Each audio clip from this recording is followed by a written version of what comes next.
Good morning students, welcome to online study system of CR International School. So let's continue our topic. हम पढ़ रहे थे pair of linear equations into variables.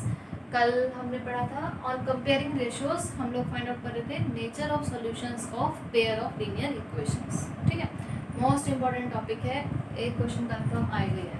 ठीक है, तो पहले एक बार कल वाला थोड़ा रिवाइज कर लेते हैं. क्या था कि अगर हमारे पास दो लीनियर इक्वेशंस है, पेयर ऑफ लीनियर इक्वेशंस है, जनरल फॉर्म क्या होती है a1x plus b1y plus c1 equals to 0, a2x plus b2y plus c2 is equals to 0. यही जनरल फॉर्म पढ़े थे हमने. ठीक है, नेचर ऑफ सॉल्यूशन के लिए 3 केस डिस्कस करे थे. और नेचर ऑफ सॉल्यूशन कैसे फाइंड आउट करते हैं?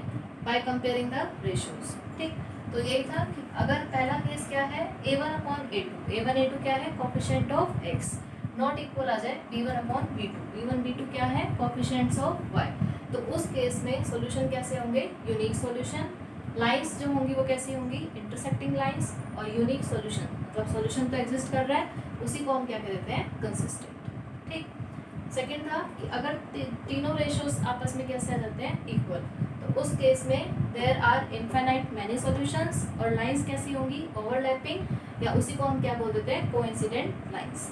सॉल्यूशन एग्जिस्ट कर रहे हैं, इसका मतलब कैसे जो हमारे पास इक्वेशंस है वो कैसी हो गई?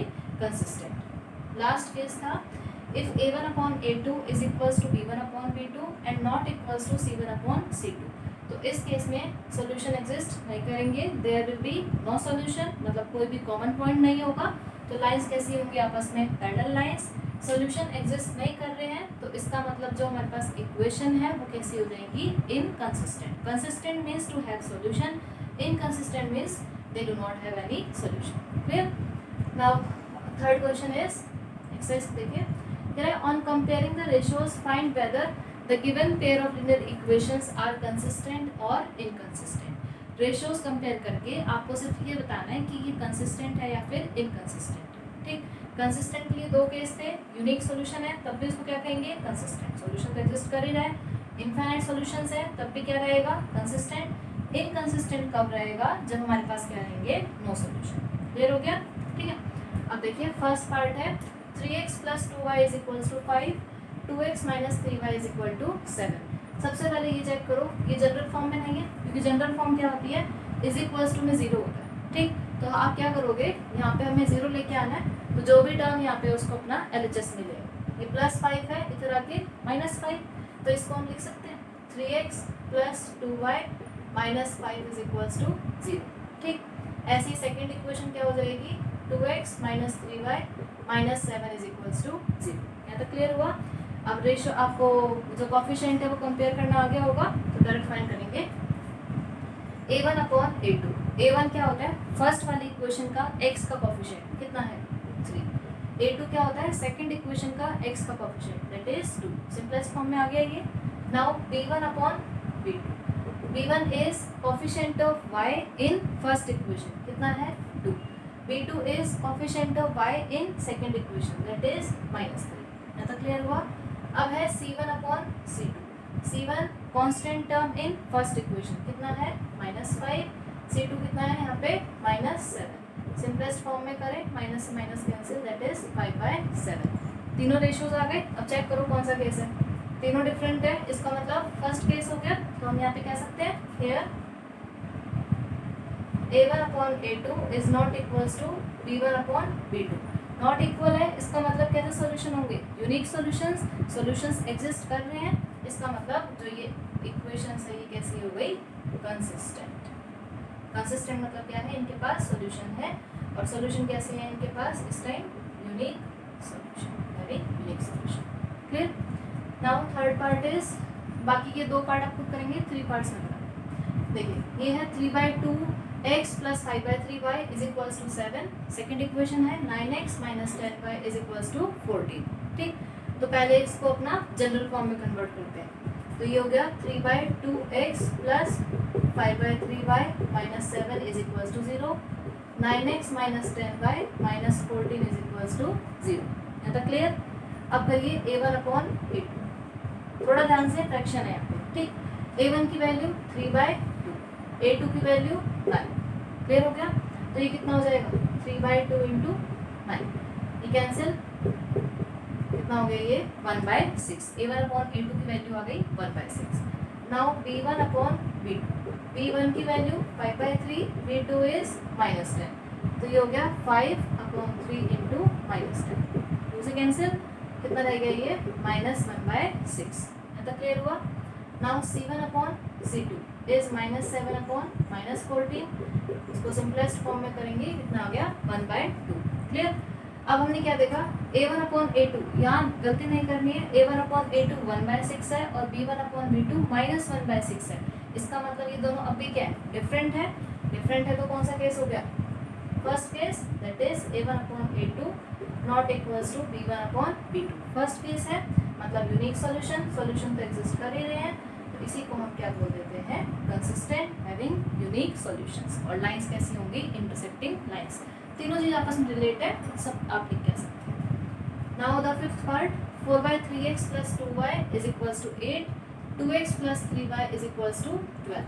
पहले इसको जनरल फॉर्म में कन्वर्ट करो, तो ये हो गया 4/3x plus 2y minus 8 is equals to 0।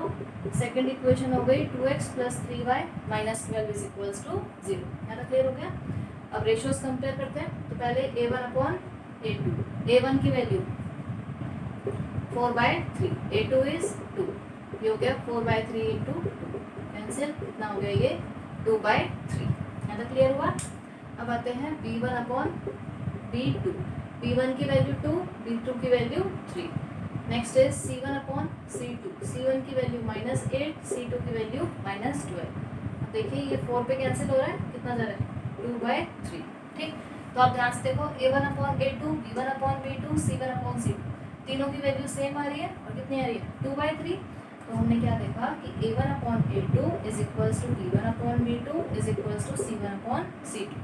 तीनों रेशियोज आपस में इक्वल आ गए, तो कौन सा केस हो गया, सेकंड केस हो गया। तो इसका मतलब कैसे सॉल्यूशन होंगे, infinite many solutions, solutions exist कर रहे हैं, तो उसी को हम क्या कह देते हैं, consistent having infinite many solutions. Clear हो गया। और इनफाइनाइट मैनी सॉल्यूशंस है तो लाइंस कैसी होंगी, ओवरलैपिंग या फिर कोइंसिडेंट। वही अपना बिल्कुल सेम काम है, लेकिन बस थोड़ा सा डिफरेंस क्या था, इस क्वेश्चन में आपको जनरल फॉर्म में पहले लेके आना था। ठीक है। Now the next question is, fourth question है, कहता है which of the following pairs of linear equations are consistent or inconsistent, if consistent obtain solution graphically। देखिए ये क्वेश्चंस आपको खुद कर सकते हैं, थोड़ा बस समझा देते हैं। फोर्थ क्वेश्चन में क्या आपके पास 4 पार्ट्स दिए हुए हैं। ठीक है, कहता है कि इनमें से कौन सा pair of linear equation consistent है या फिर इनकंसिस्टेंट है। जैसे आपने थर्ड क्वेश्चन किया है, बिल्कुल सेम वैसे ही करोगे। ठीक है, आगे इसने बोला है इफ कंसिस्टेंट, कि अगर वो कंसिस्टेंट है, मीन्स उसके सोल्यूशन ऑब्टेन हो रहे हैं, तो उनके सोल्यूशन फाइंड करने हैं हमें ग्राफिकली। तो वही सेम है कि पहले आप क्या करोगे, रेशियोज कंपेयर। ठीक, रेशियो कंपेयर करके अगर यूनिक सोल्यूशन आ गए या फिर इनफाइनाइटली मैनी सॉल्यूशंस आ जाते हैं, मीन्स 2 केस हो गए, तो हम कैसे सॉल्यूशन कह सकते हैं उनको, कंसिस्टेंट। पहला काम तो ये करोगे। अगर कंसिस्टेंट आ जाता है तो वो जो लाइन है उनको कहाँ रिप्रेजेंट कर दो, अपने ग्राफ के ऊपर, और वहाँ से एक्स और वाई कोऑर्डिनेट आप फाइंड कर दो। बस सिंपल है। फोर्थ क्वेश्चन आप खुद करेंगे। Now come to fifth question. Statement पढ़िए, बुक्स सबके पास होनी चाहिए अब तक। तो देखो, fifth question is half the perimeter of a rectangular garden whose length is 4 meter more than its width is 36 meter, find dimensions of garden। Statement को बिल्कुल ध्यान से पढ़ना है। क्या कह रहा है, हाफ द पैरामीटर। इतना क्लियर हो गया कि जो पैरामीटर है उसके हाफ की बात कर रहा है। ठीक, हाफ द पैरामीटर, और कैसा गार्डन है हमारे पास, रेक्टेंगुलर गार्डन है। ठीक, अब ये बात इसने यहीं पे इनकम्प्लीट छोड़ दी। ठीक, अब आगे नई बात स्टार्ट करी, कॉमा आ गया, हुज लेंथ, जिसकी जो लेंथ है, लेंथ को एल से सपोज कर देते हैं, इसका क्या लगा दिया, is equals to 4 more than. 4 more than मतलब मोर देन में क्या बताया था, प्लस 4 मोर है किससे, इट्स विड्थ। विड्थ मतलब ब्रेड्थ। ज़्यादा क्लियर हुआ। इज 36 मीटर, ये जो पहले वाली आधी स्टेटमेंट थी, ये यहाँ जाके कंप्लीट हुई है कि half the perimeter of rectangular garden is 36 metre. जो रेक्टेंगुलर गार्डन है उसके पैरामीटर का हाफ कितना गिवन है हमारे पास, 36 मीटर। एक और कंडीशन क्या है कि उस रेक्टेंगुलर गार्डन की जो लेंथ है वो 4 मोर है किससे, उसकी ब्रेड से। क्या करना है, find dimensions of the garden. Dimension मतलब आपको लेंथ और ब्रेड की वैल्यू फाइंड करनी है। क्लियर हुआ है? कहता है half the perimeter of rectangular garden, जो एक रेक्टेंगुलर गार्डन है उसके पैरामीटर का हाफ। ये बात आधी यहीं पे छोड़ दी इसने, बीच में नई बात स्टार्ट कर दी। हुज लेंथ इज, जिसकी लेंथ क्या है, 4 मोर है किससे, उसकी ब्रेड से, इज 36 मीटर। इज ये जो 36 मीटर है किसकी बात कर रही है, पैरामीटर के हाफ की। क्लियर हो गया? तो हमें दिख गया यहाँ पे दो हमारे पास डायमेंशंस की बात करनी है। तो भाई हम सपोज कर लेते हैं लेंथ हमने क्या सपोज कर ली, x, और ब्रेड हम क्या सपोज कर लेते हैं, y। यहाँ तक क्लियर? ठीक। तो अकॉर्डिंग टू फर्स्ट कंडीशन, अब दो कंडीशन है, फर्स्ट कंडीशन कोई भी आप ले सकते हैं। पहले ये थोड़ा सिंपल कर देते हैं। कह रहे हैं length is 4 more then it's bread. जो लेंथ है, लेंथ हमने क्या सपोज करी है, x, इसका क्या लगा दिया, इज इक्वल्स टू 4 मोर इससे, उसकी ब्रेड से, मतलब y से। फर्स्ट इक्वेशन आ गई आपके पास। ठीक है, एक और स्टेटमेंट क्या है, अकॉर्डिंग टू सेकेंड कंडीशन। एक और स्टेटमेंट क्या था कि half the perimeter of rectangular garden, rectangular garden के पैरामीटर का हाफ कितना गिवन है, 36 मीटर। मीन्स पैरामीटर का जो हाफ है वो कितना गिवन है, 36। अब रेक्टेंगल है तो पैरामीटर का formula 2 into L plus B, 2 into length कितना है हमारे पास, x प्लस वाई। ये क्लियर हो गई, 2x प्लस वाई कहाँ से है, क्योंकि पैरामीटर ऑफ रेक्टेंगल क्या होता है, 2 into L plus B. L कितना है, x, और ब्रेड कितना है, y। 2 इंटू X plus Y divide by 2 is equals to 36। 2 से 2 कैंसिल, कितना आ गया, x plus Y is equals to 36। ठीक, तो दो इक्वेशन आ गई। एक तो x is equals to 4 plus Y, और एक इक्वेशन आ गई x plus Y is equals to 36। ये दोनों इक्वेशंस क्लियर हो गई, कैसे आई है? अब हमें डायमेंशंस फाइंड आउट करनी है। तो हम कैसे सॉल्व करेंगे? अब तक हमने कौन सा मेथड पढ़ा है, ग्राफिकल मेथड। तो ग्राफ पे प्लॉट करने के लिए पहले अपना टेबल बनाते हैं। x is equals to 4 plus Y, ये हो गया x, यहाँ पे आ गया y। अगर मैं y की वैल्यू 0 पुट कर दूँ तो x कितना आ जाएगा, 4। और अगर हम y की वैल्यू 8 पुट कर, y की वैल्यू 4 पुट करते हैं तो x की वैल्यू कितनी आ जाएगी, 8। दो कोऑर्डिनेट सफिशिएंट है। सेकंड है हमारे पास x plus Y is equals to 36। Table form करिए, x y, x की वैल्यू 0 तो y 36, y की वैल्यू 0, x की वैल्यू 36। मेनली आप कोशिश करिएगा 0 रखने की, 0 थोड़ा सिंपल पड़ता है। ठीक, इसके अलावा आप कोई भी कोऑर्डिनेट रख सकते हैं, कोई हार्ड एंड फास्ट रूल नहीं है। अब इसको हम ग्राफ पे प्लॉट करते हैं। आप इसको प्रॉपर ग्राफ पे बनाएंगे तो बिल्कुल एक्यूरेट पॉइंट्स आएंगे। ठीक है, 4 का गैप लेते हैं।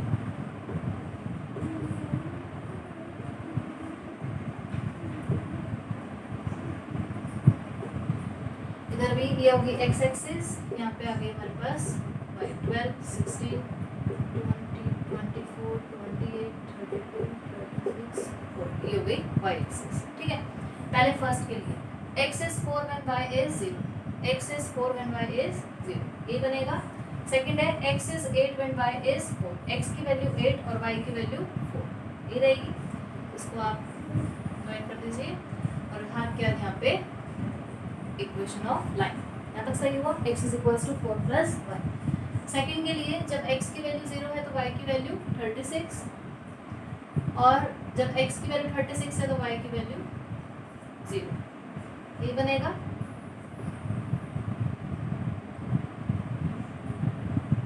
ग्राफ के जब इसको प्लॉट करेंगे बिल्कुल स्ट्रेट लाइन स्केल की हेल्प से करना है इसको। ये हो गया x plus Y is equals to 36। ठीक, तो सोल्यूशन क्या होगा, जहाँ पे ये दोनों पॉइंट्स आपस में कट, ये दोनों लाइंस आपस में कट कर रही है। ठीक, तो ये आ गया आपके पास 20 एंड 16। तो आप जब इसको ग्राफ पे प्लॉट करेंगे बिल्कुल एक्यूरेट आएगा। ये पॉइंट्स आ गए आपके पास 20 एंड 16। ठीक है, इसका मतलब जो x कोऑर्डिनेट है वो आ गया आपके पास 20, और x कोऑर्डिनेट आपने किसको सपोज किया था, लेंथ को। तो लेंथ कितनी आ गई हमारे पास 20 मीटर, और y कोऑर्डिनेट हमने किसको सपोज किया था, ब्रेड को। y कोऑर्डिनेट आप ग्राफ पे करेंगे बिल्कुल एक्यूरेट आएगा, कितना आ जाएगा 16, 10, red is equals to 16 clear हो गया। मेथड वाइज सेम है, पहले भी कर चुके हैं इस टाइप का क्वेश्चन। भाई अपनी दो हमें इक्वेशन फॉर्म करनी है, उनको फिर ग्राफिकली सॉल्व करना है। ग्राफिकल सॉल्व करने का मेथड वही है, टेबल बनाइए और दो कोऑर्डिनेट सफिशिएंट है आपको ग्राफ पे प्लॉट करने के लिए। Clear. Now the next question is given linear equation. आपके पास एक लीनियर इक्वेशन गिवन है 2x plus 3y is equals to 8. Write another linear equation such that geometrical representation is intersecting lines, parallel lines, coincident lines. बिल्कुल simple सा question कहता है given linear equation, एक linear equation given है 2x plus 3y is equals to 8। ठीक, एक और linear equation हमें लिखनी है सच दैट जब उन दोनों को हम ग्राफ पे रिप्रेजेंट करें तो लाइंस कैसी है, इंटरसेक्टिंग लाइंस, पैरेलल लाइंस और कोइंसिडेंट लाइंस। ठीक है, तो अब देखो गिवन हमारे पास इक्वेशन क्या है 2x plus 3y is equals to 8। इसको अगर जनरल फॉर्म में लिखें क्या लिख देते हैं 2x plus 3y minus 8 is equals to 0। ठीक, अब इसके साथ एक और इक्वेशन हमें लिखनी है सच दैट वो दोनों लाइंस कैसी होनी चाहिए, इंटरसेक्टिंग। ठीक, अब इंटरसेक्टिंग के लिए हमें कंडीशन क्या पता है, for intersecting lines a1 upon a2 should not be equals to b1 upon b2। तो इसके इनफाइनाइट नंबर ऑफ एग्जाम्पल है। जैसे देखो मैंने अपने मन से लिख दिया 3x plus y plus 4 is equals to 0। ठीक, ये तो गिवन थी, इसके साथ एक और इक्वेशन लिखनी है सच दैट ये दोनों आपस में कैसी लाइंस हो, इंटरसेक्टिंग। चेक कर लो a1 upon a2 तो 2 upon 3 और b1 upon b2 कितना आया 3 upon 1, नॉट इक्वल आ गया, कर गया सेटिस्फाई। तो ये लाइंस कैसी हो गई, इंटरसेक्टिंग लाइंस। ठीक, और एग्जांपल्स देख लो 2x plus 5y minus 7 is equals to 0। Check करो, इसको आप चेंज नहीं कर सकते क्योंकि ये तो गिवन है। इसके साथ में जो इक्वेशन देनी है उसके बहुत सारे एग्जांपल्स हो सकते हैं, बस इस कंडीशन को सेटिस्फाई करना चाहिए। फिर से देखो a1 upon a2 2 upon 2 ratio 1 आया, b1 upon b2 3 upon 5, a1 upon a2 is not equals to b1 upon b2। Lines कैसी हो गई, इंटरसेक्टिंग लाइंस। तो यहाँ पे मैं आपको सिर्फ एक एग्जांपल नहीं दूंगी, आप अपनी मर्जी से कोई भी एग्जांपल लिख सकते हैं। ठीक, एक तो यही हो गया example 2x plus 5y minus 7 is equals to 0। बहुत सारे एग्जाम्पल्स हैं, आप कुछ भी लिख सकते हैं। ठीक, सेकंड है पैरेलल लाइंस। ठीक, अब पैरेलल लाइंस के लिए कंडीशन क्या थी, a1 upon a2 is equals to b1 upon b2 is not equals to c1 upon c2। a1 b1 c1 की वैल्यू तो ये रहेगी।